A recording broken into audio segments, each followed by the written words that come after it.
The President, with your permission, I think we'll kick it off. Okay. Dear friends, today Prime Minister and Chairman in Office Rama, in his address to the Ministerial Council, said that we need to turn the corner and overcome the crisis of the OSCE. He also spoke about a shared vision moving far away from us. This exercise that we're doing today, this presentation of the OSCE call for action and reaffirming a common purpose, is exactly in that vein. When in July we saw that the leadership of the OSCE was not renewed, and there were challenges also in the human dimension of the OSCE, I thought the Parliamentary Assembly should contribute into this situation in the OSCE.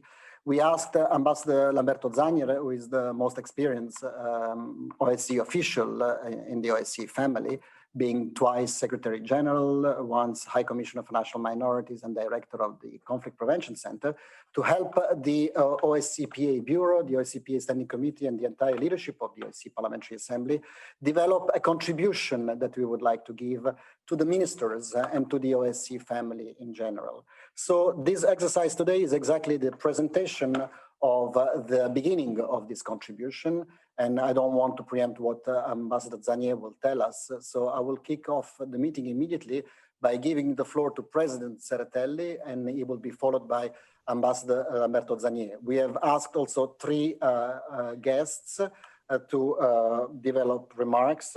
Senator Ben Cardin, who is the longest serving congressman on the Helsinki Commission and an esteemed member of the Parliamentary Assembly. Kent Arsted, who is ambassador of Sweden now and a former vice president of the OSCE Parliamentary Assembly, who also represents the incoming chair, and the former chairman in office of Kazakhstan, Kanat Sodubayev, who hosted all of us 10 years ago in Astana, now called Nur Sultan. I remember that time when we were in your office, Mr. Minister, and we were discussing documents at the eve of the summit of the OSCE in 2010. So it's nice to have you all here, and thank you very much for your availability to speak. And without further ado, President Tsereteli, the floor is yours. Thank you, Roberto, for an introduction and your moderation of this important event. Dear colleagues, dear friends, I'm very happy to welcome you all to this OSCE side event, during which we will present our OSCE call for action, reaffirming a common purpose. And we're glad that you are connected with us today, despite a very busy Ministerial Council meeting for the first time entirely in the cyberspace. I'm particularly grateful to our high-level keynote speakers. Today, Kazakh former State Secretary and former OSCE Chairperson in office in 2010, Kanat Sodubayev, who is the last OSCE Chair to have hosted an OSCE summit. Senator Ben Cardin from the United States, also a member of the Helsinki Commission and one of the leaders of our assembly. And of course, our good friend, Ambassador Kent Arsted from Sweden, representing the incoming 2021 OSCE chairmanship and also a former OSCE Vice President. I think some of our guests are still connected and tuned in the Ministerial Council meeting. I just left it and I saw also Ambassador Gilmore. Thank you, Ambassador, for being with us today. And this morning, during my address to the Ministerial Council, I officially announced our call for action. And I'm glad to hold this event to spend a bit more time to discuss it with you and to provide some additional details. And this is a really great opportunity for the parliamentary side of the organization to partner with the governmental side and get your insights and views as this whole project concerns the whole OSCE and in particular its effectiveness. And why we are doing this, because we acknowledge that the OSCE is going through a difficult period, and we realize that as parliamentarians, we do have some assets that can be of great help. Some of the challenges we witness are caused by a wider crisis of multilateralism, and these challenges are common to all international organizations. But some of other aspects of this crisis are peculiar to the OSCE and must be addressed.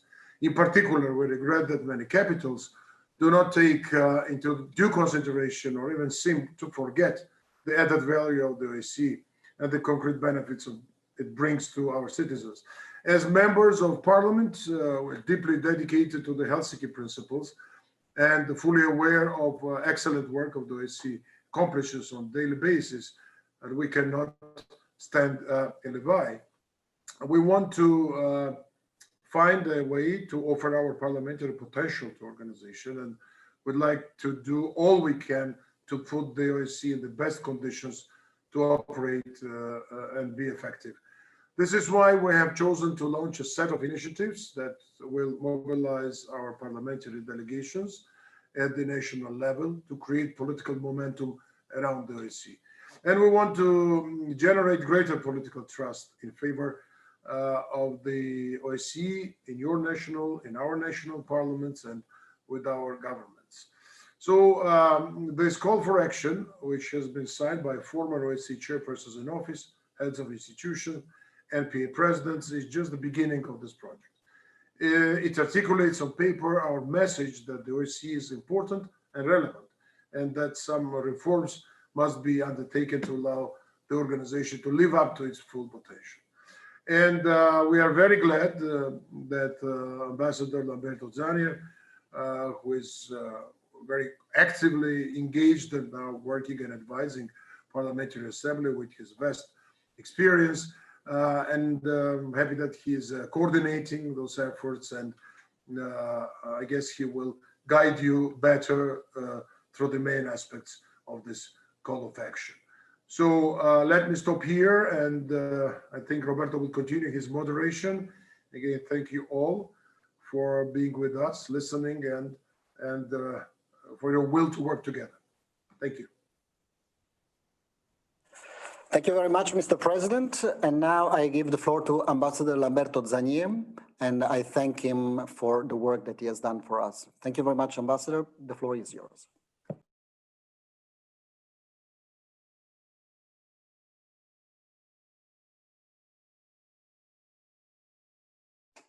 Ambassador Zannier.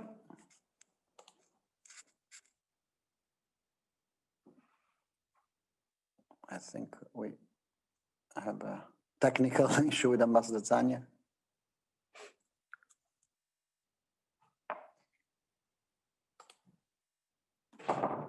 Just give us 30 seconds.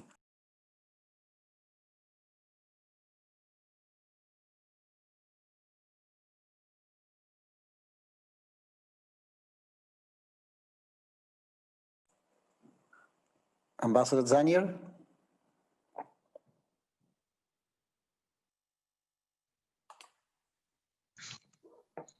Ambassador, we see you, but we don't hear you. Ambassador Zannier. Yes, go ahead now. Yes, good afternoon. Sorry, my Zoom connection froze for a moment. So good afternoon, everybody. What we are doing today, we are presenting, I would say, a very strong message from leaders of the CSC and OSCE over the last 30 years, following the Paris Pact. And they're calling for more effective multilateralism and for a stronger investment in dialogue to address the current challenges we have. So, as I say, we have dozens of signatures. So we are now at 51, and we have a few, of course, who did not sign, but also explained to us. They were very supportive of the message, but because of other high functions that they cover, and there are former high-level officials of the OSCE who are now the German president or the Austrian chancellor or the deputy secretary general of NATO or the vice president of the International Criminal Court. So they felt that their functions now were incompatible with them taking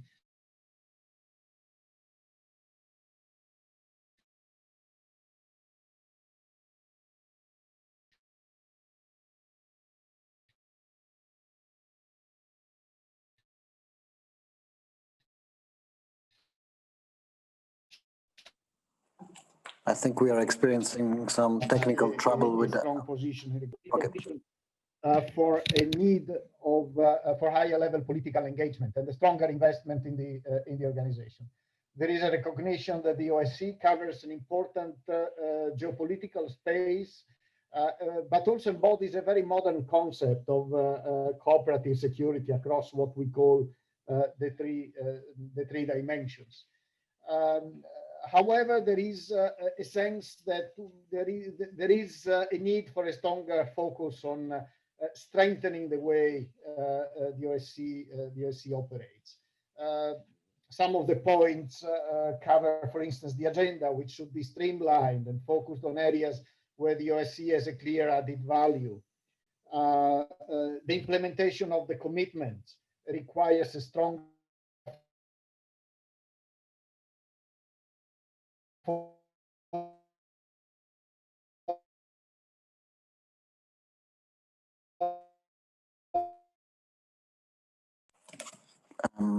Ambassador Zanier, your connection is today not so good. It's strange. It always works very smoothly. I call him and we put him on the microphone. Ambassador Zanier, we will do it from the phone. We will call you and try to connect you through the phone.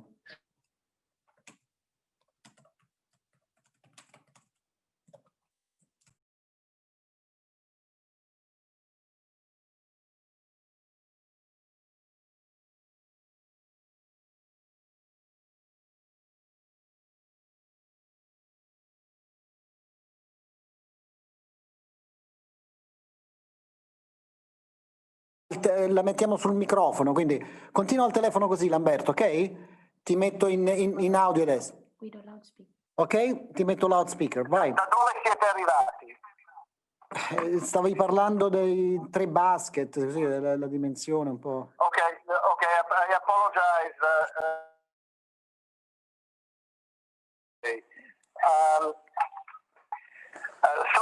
Key areas are listed by dimensions with suggestion of where to put a stronger focus. And the informal arrangement of ministers is suggested. The paper, of course, because of the large number of signatories, was not negotiated with each of them because this would have been impossible to do. But it has been widely consulted. And as a result of that, we also took note of a number of comments and additional suggestions that were made, and we issued a separate paper, which will be a living document and which will evolve over time with a number of additional suggestions that can be added to the key messages of the call for action itself. We intend, in any case, to develop these themes in a series of parliamentary webinars and events from next year, with a broad participation that we will encourage executive structures, delegations on the governmental side, experts, the academic world. What we expect is, out of this series of events, to come up with recommendations that will be disseminated, and then it will be up to delegations, of course, to decide how to take them up and how to move to make the organization more effective. But that is the spirit, to try to look in this broad manner and putting parliamentarians in front of it, so that they can, through the parliament, also solicit political attention for these suggestions. So putting forward recommendations with a view of making the OSCE even more effective than it is today. So thank you very much, and apologies for these technical difficulties that they face. Absolutely. Thank you very much, Ambassador. And of course, this is challenging times with this technology, so sometimes this happens. But thank you very much for your contribution. And now I give the floor to Senator Ben Cardin from the USA. Senator, you have the floor. Thank you very much, Ben. Well, Roberto, thank you very much for all of your work on behalf of the OSCE Parliamentary Assembly, and to President Sortelli. Congratulations on a job very well done during extremely challenging circumstances. This year has been remarkable as far as the Parliamentary Assembly's participation, and we strongly support the OSCE call for action, reaffirming a common purpose. I do want to underscore our strong support for this. My good friend Osce Hastings, who was our president from 2004 to 2006, is a signator of this call to action. It has the strong support of the United States delegation. Ambassador Gilmore is on the call. I really want to underscore that point for one moment. In the United States, we have strong bipartisan support for our participation in the OSCE.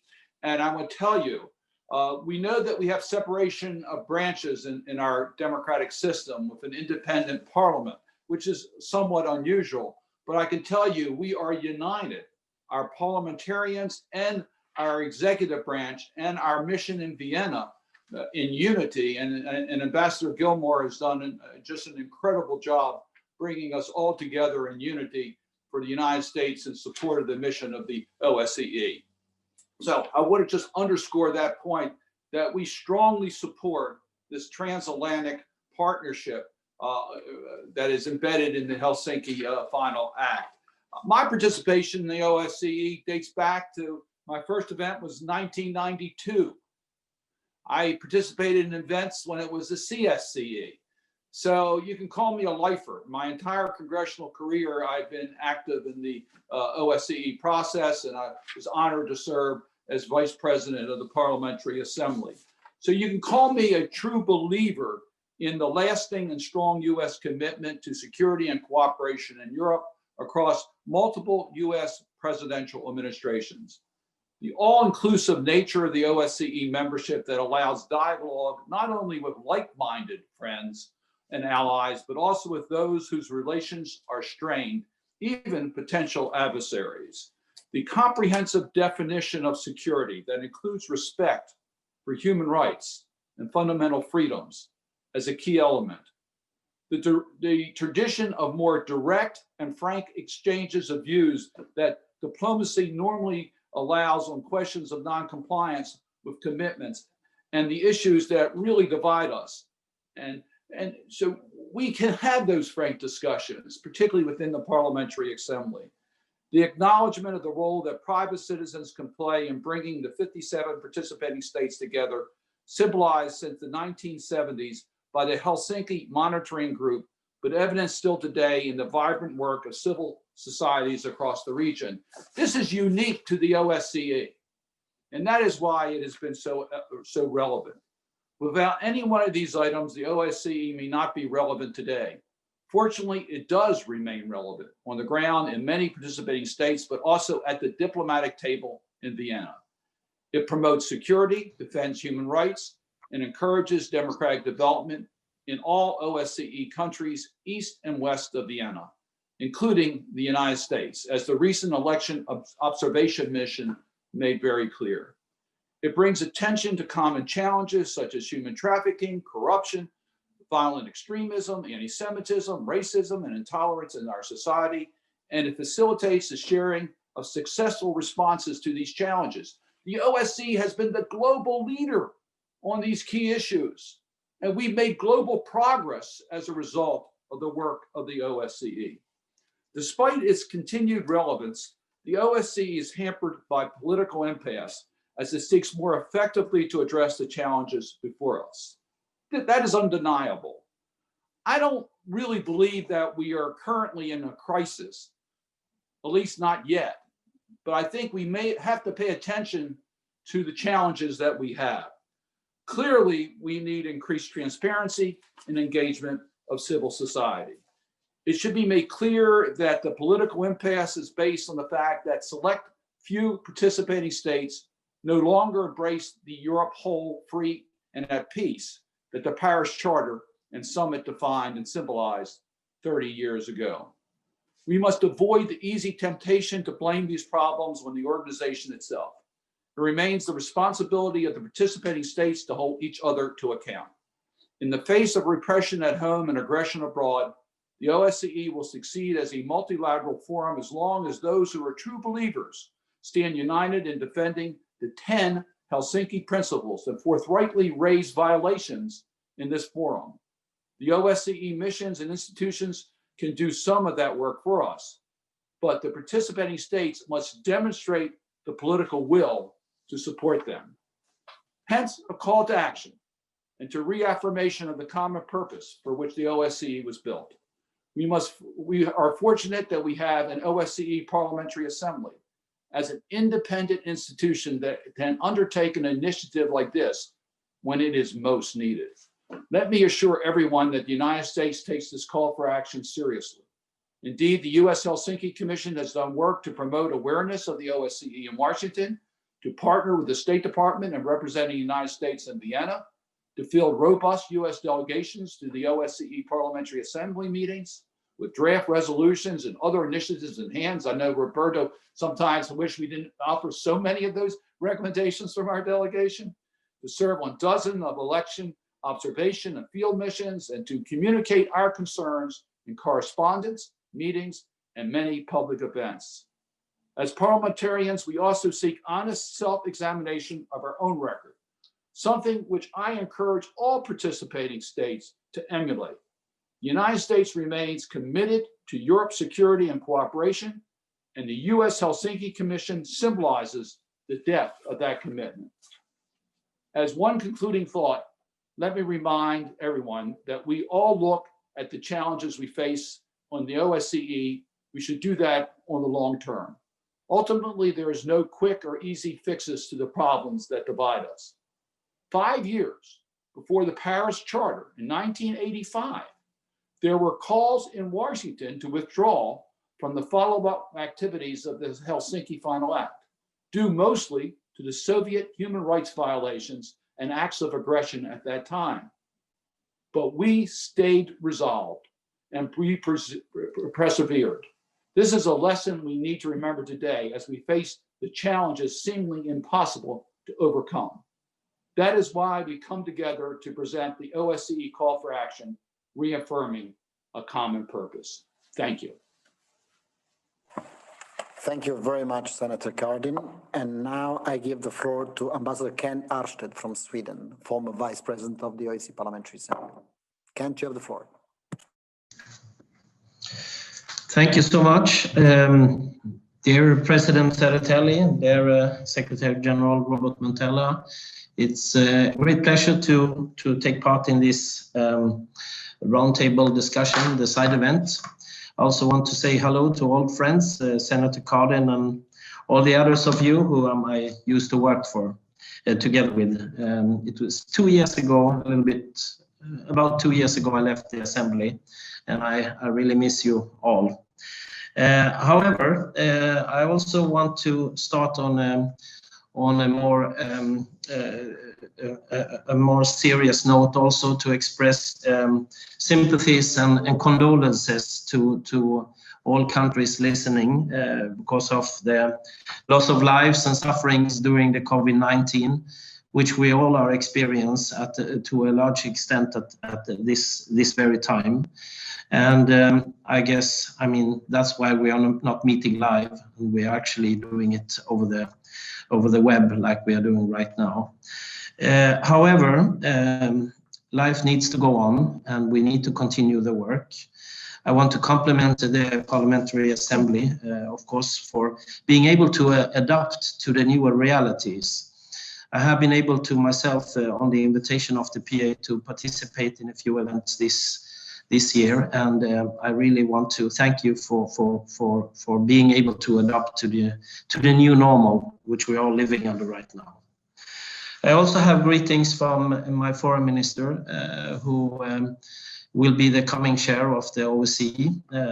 You might have just listened to her speech a while ago, but I know she's very keen to have close and good relations with the OCPA. We have been working in the Troika together with the present chairmanship of Albania, which still remains for a couple of weeks until we will take over from the 1st of January. Today, you have invited to a side event, OSCE Call for Action, Reaffirming Common Purpose. And that actually is the spirit of the Swedish chairmanship. We do recognize the organization is facing major challenges, and our primary focus will be to go back to basics. Our emphasis during the coming year will be to go back to fundamental tasks of OSCE and to defend the European security order and uphold the OSCE comprehensive concept of security. It's also important to protect the autonomous institutions of the OSCE, and we know how difficult it's been to work this last couple of years, and we need to reinforce that. So the spirit of the work that OSCE is doing and the call for action in this direction is very welcomed. The priorities we will work with is first of all, the European security order. We will work with territorial integrity and to refrain from threats or use of force and to uphold the right of each country to choose its own foreign and security arrangements.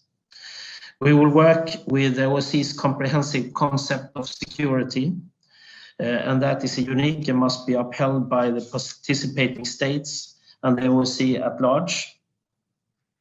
We will work to contribute to resolving conflicts in the OSCE region.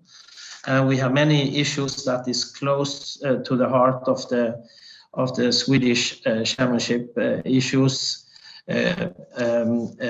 For example, to address and deal with the crisis that we all are aware of and is ongoing in the OSCE area, namely Belarus, which is an issue where I must say that when I saw that the OSCE actually was able to maybe as the first organization or actor to be able to actually to have an activity where there was a reach out between the Belarusian side, the regime side, and the opposition. I think that was a very interesting and good activity by the PA. Gender issue will be part of what we will work with under our chairmanship.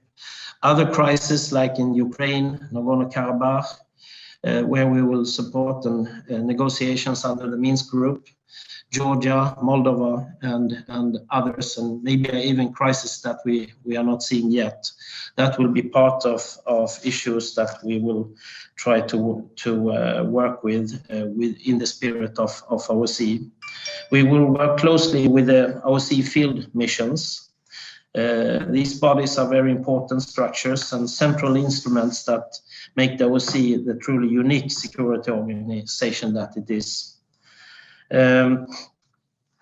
We will also work with outreach and to try to arrange activities where we are trying to use peaceful means to solve crises and conflicts. We also have an agenda for build upon the Albanian legacy to further the agenda for women, peace and security, and the UN Security Council's resolution 1325 will be another important issue for Sweden. We can also say that Sweden takes the role as chair, as I mentioned, in just a few weeks. And we are looking forward to work very closely with you all. I will also take part in that and from the 1st of January take one role in the new formation of people who will be working actively with the crisis in and around the OSCE. We expect that the OSCE will play a very important role. We think that the OSCE can play a role where maybe governments sometimes will have difficulties through the networks of parliamentarians and the normally very vibrant meeting points that the OSCE's various activities over the years is making. the winter meeting, the summer meeting, and the autumn meetings, hopefully might be able to be restarted again during the coming year. Maybe the first part of the year will be a very challenging part again, but maybe hopefully that the second part of 2021 will be maybe getting back to more of normality again. I don't know what the plans are of the PA, whether you're planning to have your summer meeting or not, but maybe in the autumn that could be maybe the change for going back to normal. I want to finally say that we are happy and open to listen to inputs and ideas, both from the PA and from all other participating states. Of course, we intend to be an open and listening chairmanship, where we are listening to your inputs and your suggestions, and we are ready to be a very proactive chairmanship. Thank you so much. Thank you very much, Ambassador Arsted, dear Kent. And now I give the floor to His Excellency Kanat Surubayev, who was the chairman in office of the OSCE 10 years ago when you hosted the last OSCE summit. And thank you very much for your availability. Kanat, the floor is yours.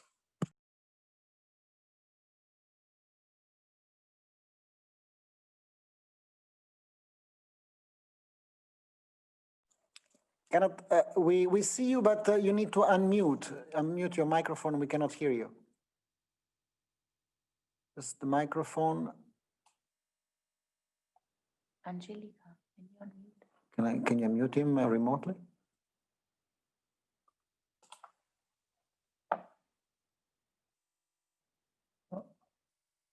There should be a little icon with the microphone.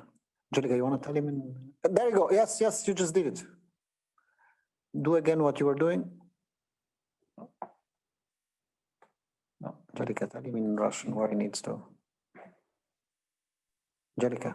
Канат Бекмурзаевич, у вас звук выключен. Не слышим вас.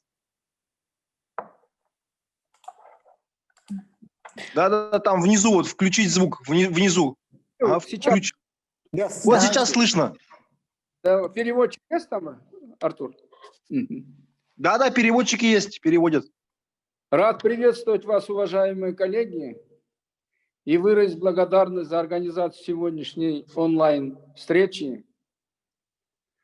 Как вы помните, буквально 1-2 декабря 2010 года по инициативе и при лидерстве нашего первого президента Нурсултана Назарбаева после 11-летнего перерыва состоялся исторический саммит в Астане. Да, этот форум дал очень мощный импульс деятельности нашей организации и породил надежды на дальнейшее укрепление безопасности и сотрудничества в зоне ее ответственности. Однако наша сегодняшняя озабоченность об острой необходимости адекватного и эффективного реагирования ОБСЕ на современные глобальные вызовы говорит о том, что, к сожалению, наш мир в последние годы особенно не стал безопаснее и лучше.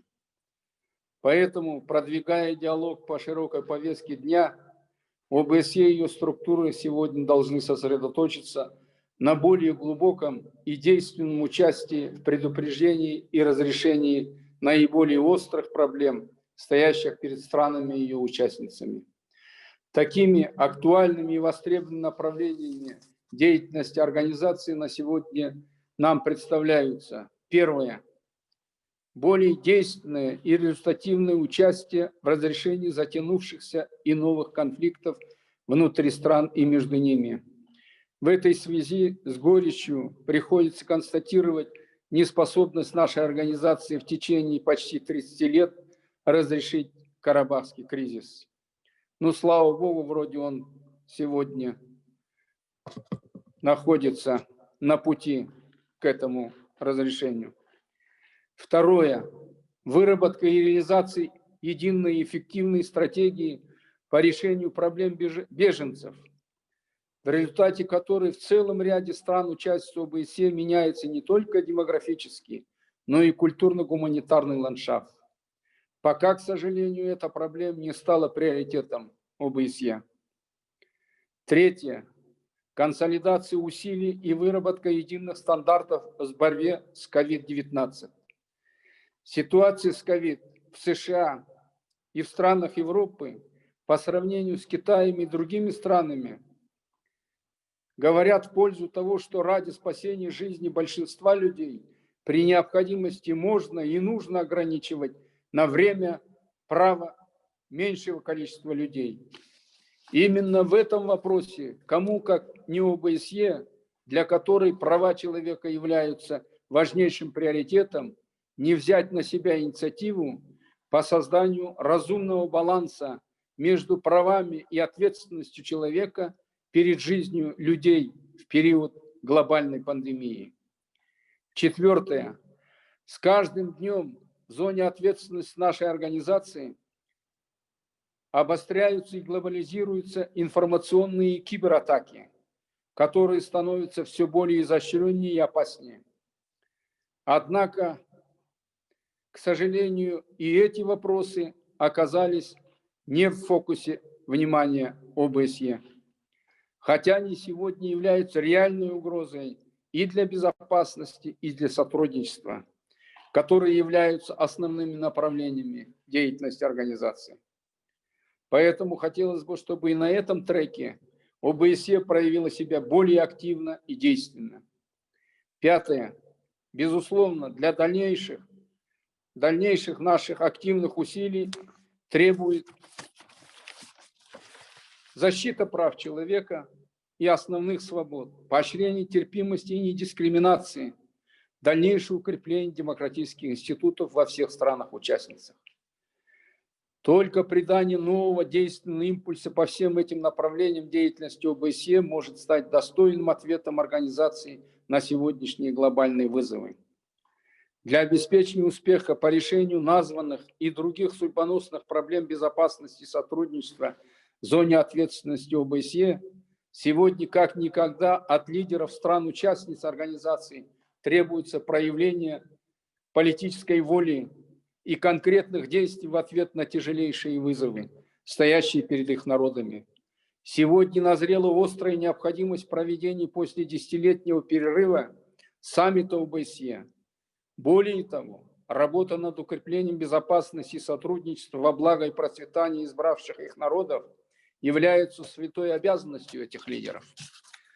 Такой успешный форум не только станет достойным ответом ОБСЕ на нынешние вызовы, но и сделает нашу организацию еще более авторитетной, эффективной и востребованной. Поэтому я сегодня призываю своих работавших ранее и работающих коллег.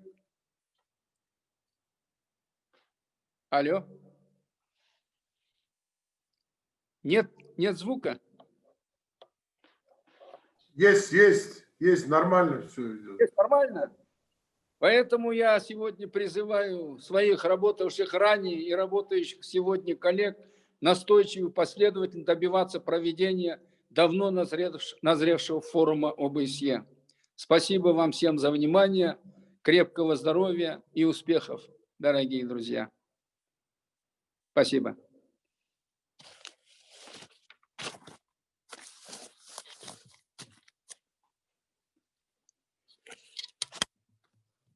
Есть вопросы?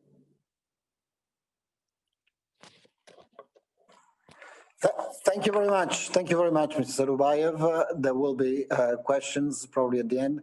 So now we open the floor for a little debate. We do not have much time, but I can see that already some members have asked for the floor. And of course, if you want to speak, please write in the chat or wave your hand and I can recognize you. And at the end of this exercise, of course, there will be also a moment with the journalists, if there are any in the chat. And of course, I call also on colleagues from the executive structures or permanent representations in Vienna to step in. Of course, this is a very open debate. Vice President Azaguliyev is the first speaker.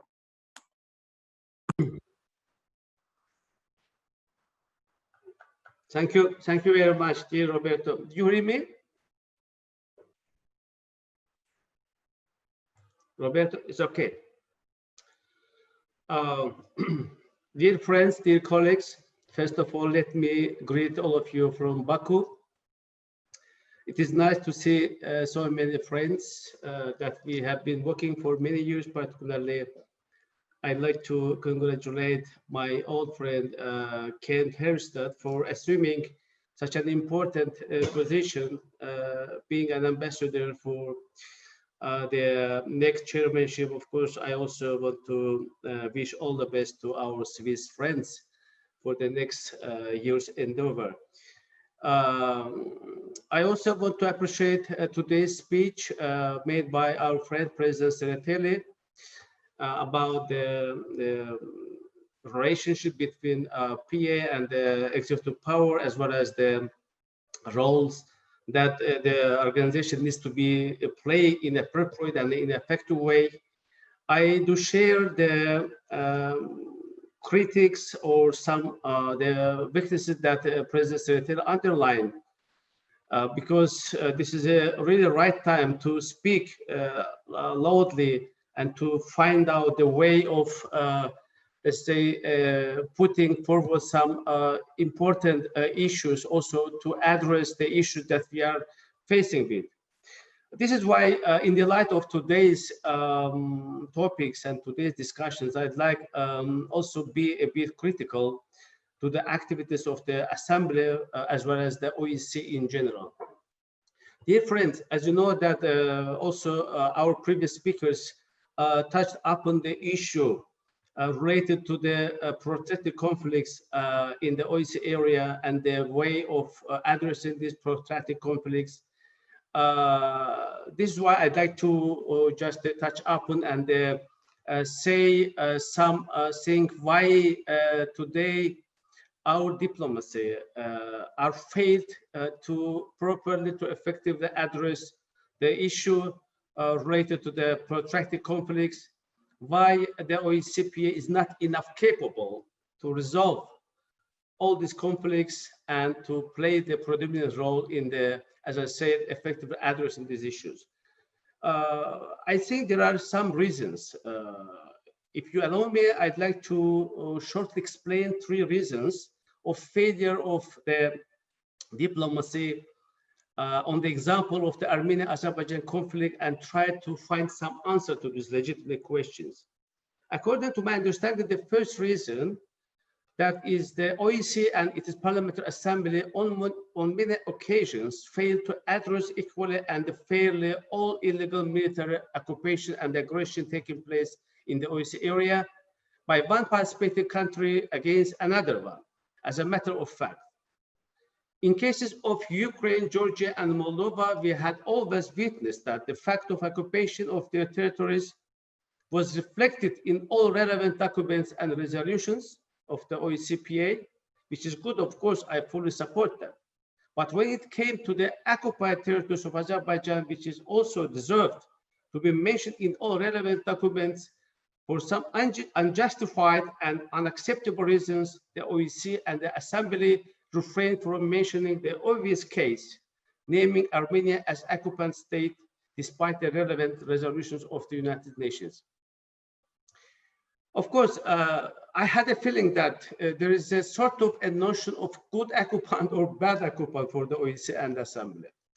The second reason is that the OEC and its Assembly in connection with Armenia-Azerbaijan conflict failed to properly demonstrate its adherence to the norms and the principles of international law, particularly the ones regarding the territorial integrity, sovereignty, and inviolability of the internationally recognized borders of the Republic of Azerbaijan.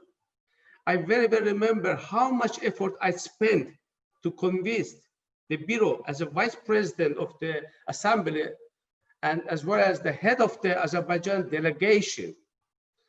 I tried to convince Bureau President and the Secretary General that to be impartial and to make due reference in our statements to the relevant UN Security Council resolutions, unambiguously supporting Azerbaijan's territorial integrity and political sovereignty, and also put forward those resolutions as a basic principles on which conflict must be settled. Unfortunately, Zai, if you can come to a close because we have other speakers. Okay, thank you. This is Roberto. I'm just trying to explain that the reason that the diplomacy is failed, but the reason that stands behind that. I know that it is not, of course, maybe someone dislikes these critics, but it is the case that we should be ready to accept all the challenges and to prepare ourselves for the future plan of action that we really call OSCE for the decisive actions. And the third reason, very briefly, if you allow me, that I'd like to say that this is the impunity of aggressor country. It is very much appreciated that OSCE and the other countries put some sanctions on the countries who violate international legal norms by attacking on the other countries. But when it comes to Armenia, unfortunately, we didn't see any such cases. So at the end, in conclusion, dear friends, I'd like to emphasize that from now, OSCE should give a proper assessment to these historical lessons. I do sincerely hope that PA and the other relevant OSCE institutions will come hand in hand to address properly these issues and to refrain from double standards and the selective approaches. I know that it is an issue that really is painful for the Assembly, and I do believe that under the chairmanship of the Swiss government, we will have totally different approach towards these issues, these conflicts. And of course, I do hope that Assembly and the leadership of Assembly also will take the good note of the criticism that comes from the member countries. Thank you, Roberto. Sorry for being a bit more, but it is the reality that I wanted to share with you. Thank you. Thank you, Vice President Guliyev. Thank you very much. Anybody else wishing to take the floor at this moment in time? If I don't see anyone in this moment, I just would like to invite participants to indeed go and look into the document. It's going to be posted now with a press release. It's already been circulated in the chat. It's been translated in 6 official languages, and you will find also galleries of photos of all the former CIO, former OSCPA presidents and heads of institutions. I would say all those who have served the organization for many years. So those who are really insiders of this organization, who know the value of this organization, and they've all subscribed this document, as we are in a phase also at the Ministerial Council meeting where normally we adopt new documents or declarations. I would say also look into these 2 pages, because it's 2 pages full of content and kind of reaffirming what really unites and the values that unite this organization. And as somebody like me who has worked in the OSCE field operations and has seen the good work that this organization does, the organization has a lot of women and men who work every day to improve the life of citizens in the 57 countries of the OSCE. So it is important at this Ministerial Council meeting, when we have the attention of the ministers, to really try to sell the organization to its leaders, to the ministers. Many times we talk about the lack of visibility of the organization. I don't think we need visibility in terms of ads in the big media of the world, but what we must make sure is that capitals and ministers and political leaders in the capitals do appreciate and can really understand the great work that the women and men of the OSCE are doing throughout the OSCE region. So this OSCE call for action is indeed that tentative, and we are trying to start with today a series of initiatives where we will try to use this asset of the Parliamentary Assembly, which is the politicians. We have 323 members of parliament in 57 countries, representing 1 billion plus citizens. So these politicians will try also to raise the attention within their own capitals about the great work that the OSCE does. So with that, and of course, I will hope that you will all go and read these 2 pages, and it's been translated in all the 6 official languages of the OSCE. I will ask if any of the 3 speakers, or Mr. President or Ambassador Zanier, if you want to add anything to what has been discussed. I don't see anyone.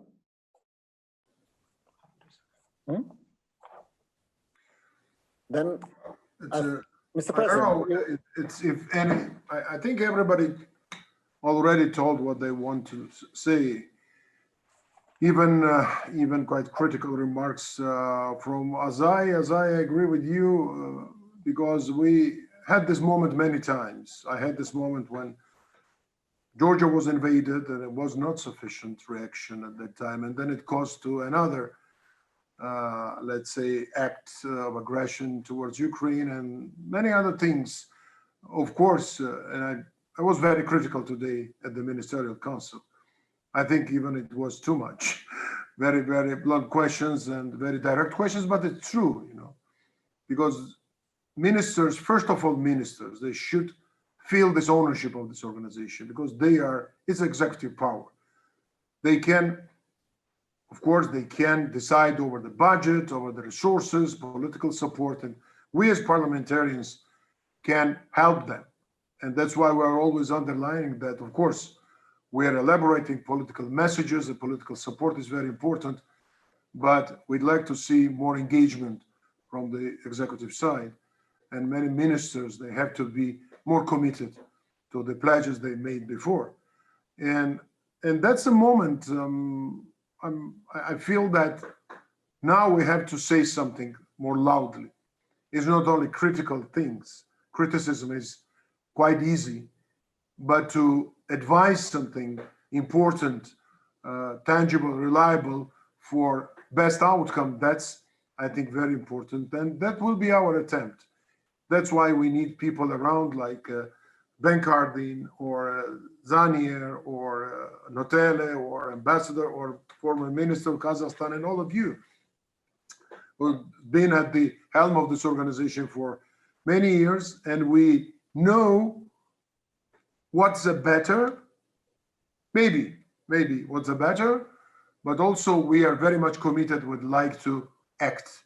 And I think that's a very, very parliamentary behavior, I would say. That's our duty, to act, not only to talk, but to act and to also compel others to fulfill their job.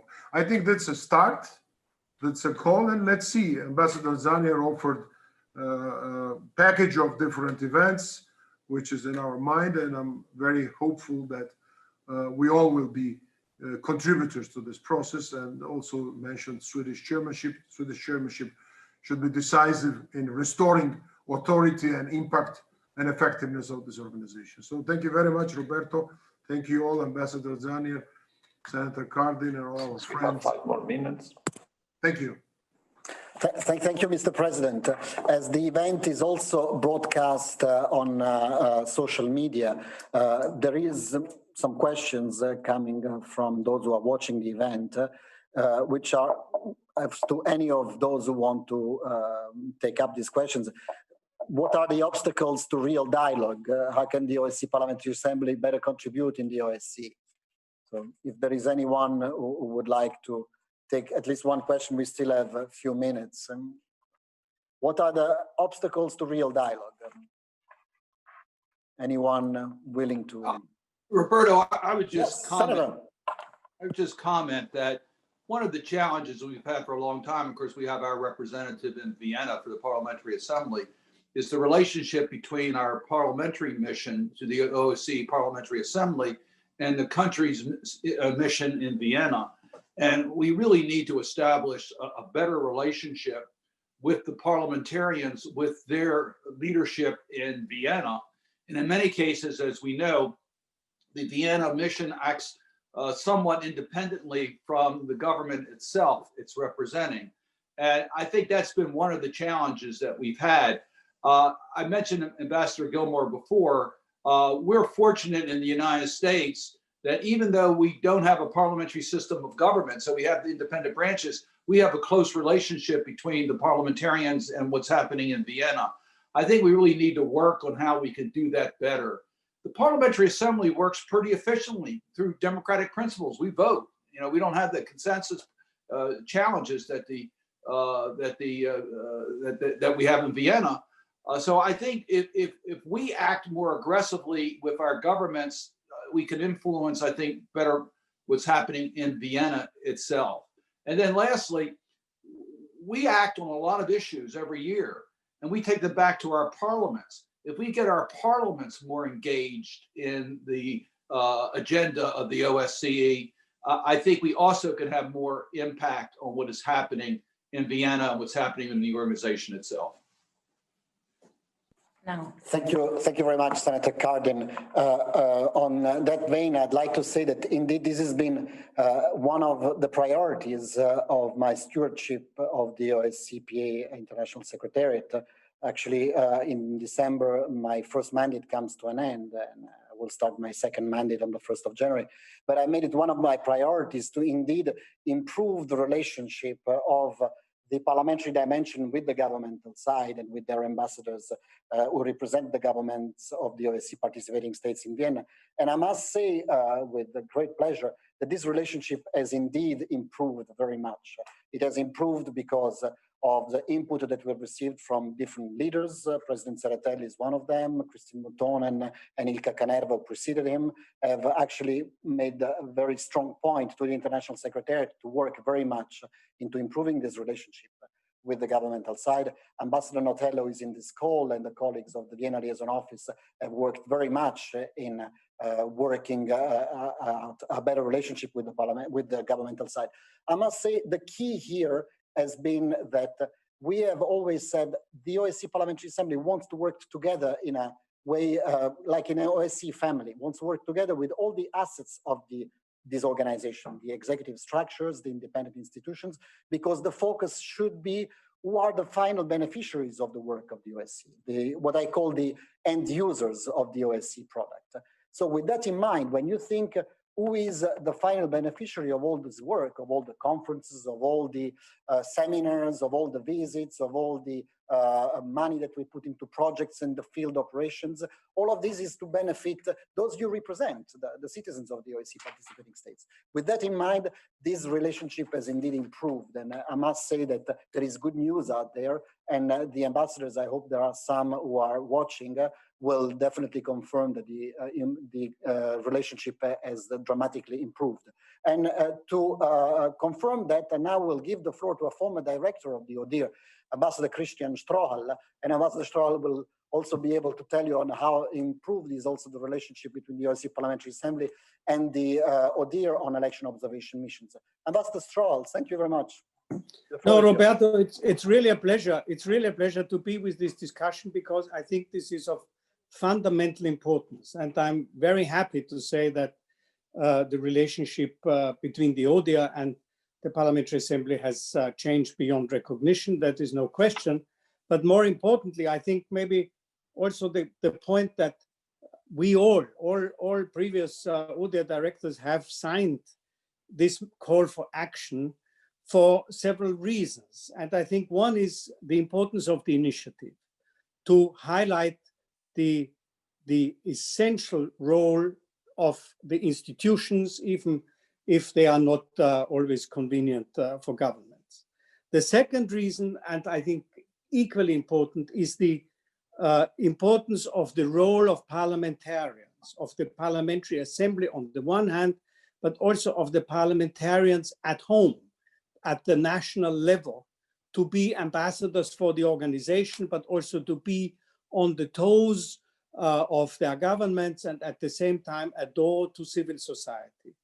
And third, and also importantly, I think at the time when we have been seeing these all four institutions without a leadership for the last 6 months, and I'm glad that this is over now, it is important that you are creating a momentum of increased ownership and engagement for this organization. This is what we need, and this is why we were quite happy to sign this call for action, and are certainly ready to continue to engage with it. Thank you. Thank you very much, Ambassador Strohal, dear Christian. I think with that, unless there are any other members of the panel who would like to take the floor, or Lamberto, if you want to take one last word, I think we have exceeded our time, unless I see any signs. Okay, well then I appreciate, and also the plus viewers on this platform and also on YouTube. And I thank everyone for listening and watching.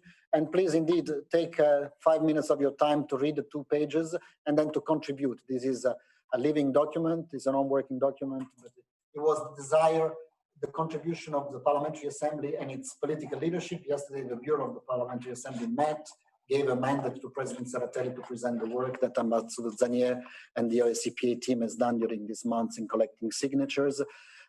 And this is a contribution that the Parliamentary Assembly wants to give to the ministers. So please take your time to read through it and let's contribute to making the OSCE a more efficient and stronger organization. Thank you very much. And if there are any journalists online, I'm told that they can ask questions now.